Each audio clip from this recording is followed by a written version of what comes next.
میرے مومن بندوں سے کہہ دو کہ وہی بات کہا کریں جو بہترین ہو۔ در حقیقت شیطان لوگوں کے درمیان فساد ڈالتا ہے۔ شیطان یقینی طور پر انسان کا کھلا دشمن ہے۔ تمہارا پروردگار تمہیں خوب جانتا ہے، اگر وہ چاہے تو تم پر رحم فرما دے اور چاہے تو تمہیں عذاب دے دے۔ اور اے پیغمبر، ہم نے تمہیں ان کی باتوں کا ذمہ دار بنا کر نہیں بھیجا ہے، اور تمہارا پروردگار ان سب کو جانتا ہے جو آسمانوں میں ہیں اور جو زمین میں ہیں۔ اور ہم نے کچھ نبیوں کو دوسرے نبیوں پر فضیلت دی ہے، اور ہم نے داؤد کو زبور عطا کی تھی۔ جو لوگ اللہ کے علاوہ دوسرے معبودوں کو مانتے ہیں، ان سے کہہ دو کہ جن کو تم نے اللہ کے سوا معبود سمجھ رکھا ہے، انہیں پکار کر دیکھو، ہوگا یہ کہ نہ وہ تم سے کوئی تکلیف دور کر سکیں گے اور نہ اسے تبدیل کر سکیں گے۔ جن کو یہ لوگ پکارتے ہیں وہ تو خود اپنے پروردگار تک پہنچنے کا وسیلہ تلاش کرتے ہیں کہ ان میں سے کون اللہ کے زیادہ قریب ہو جائے، اور وہ اس کی رحمت کے امیدوار رہتے ہیں اور اس کے عذاب سے ڈرتے ہیں۔ یقیناً تمہارے رب کا عذاب ہے ہی ایسی چیز جس سے ڈرا جائے، اور کوئی بستی ایسی نہیں ہے جسے ہم قیامت سے پہلے ہلاک نہ کریں یا اسے سخت عذاب نہ دیں۔ یہ بات تقدیر کی کتاب میں لکھی جا چکی ہے، اور ہم کو نشانیاں یعنی کفار کے مانگے ہوئے معجزات بھیجنے سے کسی اور چیز نے نہیں، بلکہ اس بات نے روکا ہے کہ پچھلے لوگ ایسی نشانیوں کو جھٹلا چکے ہیں۔ اور ہم نے قوم سمود کو اونٹنی دی تھی جو آنکھیں کھولنے کے لیے کافی تھی، مگر انہوں نے اس کے ساتھ ظلم کیا، اور ہم نشانیاں ڈرانے ہی کے لیے بھیجتے ہیں۔ اور اے پیغمبر، وہ وقت یاد کرو جب ہم نے کہا تھا کہ تمہارا پروردگار اپنے علم سے تمام لوگوں کا احاطہ کیے ہوئے ہے، اور ہم نے جو نظارہ تمہیں دکھایا ہے اس کو ہم نے کافر لوگوں کے لیے بس ایک فتنہ بنا دیا، نیز اس درخت کو بھی جس پر قرآن میں لعنت آئی ہے، اور ہم تو ان کو ڈراتے رہتے ہیں، لیکن اس سے ان کی سخت سرکشی ہی میں اضافہ ہو رہا ہے۔ مفتی محمد تقی عثمانی۔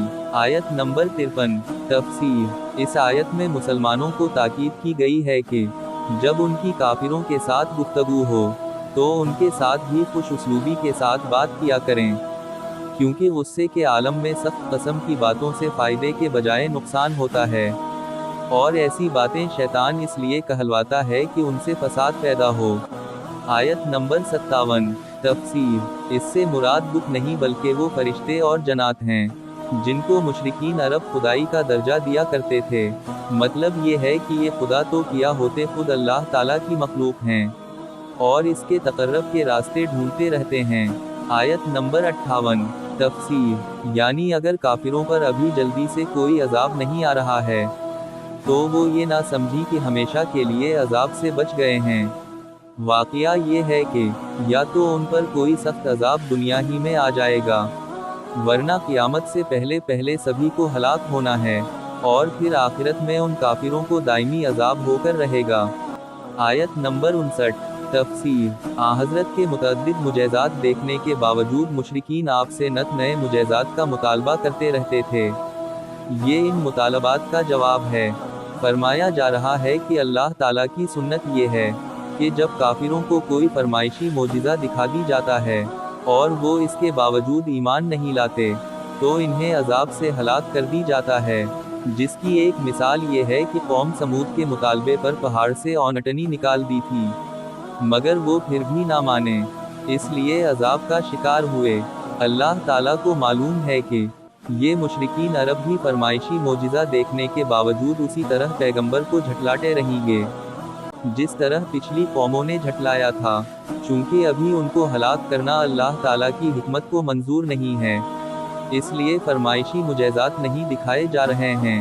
آیت نمبر 60۔ تفسیر۔ یعنی اللہ تعالیٰ نے حضرت کو بتا دیا تھا کہ اللہ تعالیٰ کے علم میں ہے کہ یہ ہٹ دھرم لوگ کسی صورت میں ایمان نہیں لائیں گے، چنانچہ ان کی ہٹ دھرمی کی دو مثالیں دی گئی ہیں۔ ایک یہ کہ اللہ تعالیٰ نے آپ کو معراج کے موقع پر جو نظارہ دکھایا وہ آپ کے پیغمبر ہونے کی کھلی دلیل تھی۔ کافروں نے آپ سے بیت المقدس کے بارے میں مختلف سوالات کیے اور آپ نے سب کے ٹھیک ٹھیک جوابات دے دیے، جس سے یہ بات واضح ہو گئی کہ واقعی آپ نے راتوں رات یہ سفر کیا ہے، لیکن اتنی کھلی ہوئی بات سامنے آ جانے کے بعد بھی یہ لوگ اپنی ہٹ دھرمی پر ڈٹے رہے۔ دوسری مثال یہ ہے کہ قرآن کریم نے فرمایا تھا کہ زقوم کا درخت دوزخیوں کی غذا ہوگی، اور یہ بھی فرمایا تھا کہ یہ درخت جہنم ہی میں پیدا ہوتا ہے۔ اس پر کافروں نے ایمان لانے کے بجائے مذاق کرانا شروع کیا کہ بھلا آگ میں درخت کیسے پیدا ہو سکتا ہے، اور یہ نہ سوچا کہ جس ذات نے آگ پیدا کی ہے، اگر وہ اسی آگ میں کوئی درخت بھی پیدا کر دے جس کی خاصیت عام درختوں سے مختلف ہو تو بھلا اس میں تعجب کی کیا بات ہے۔ یعنی اس سے ہدایت حاصل کرنے کے بجائے یہ اور گمراہی میں پڑ گئے، جس کی تفصیل اوپر کے حاشے میں گزری۔ قرآن کے اردو اور ہندی ترجمہ اور تفسیر کے خوبصورت ایمان افروز ویڈیوز کو دیکھنے کے لیے ہمارے چینل قرآن دین اور دنیا ایپ کو لائک، سبسکرائب اور شیئر کیجیے۔ شکریہ۔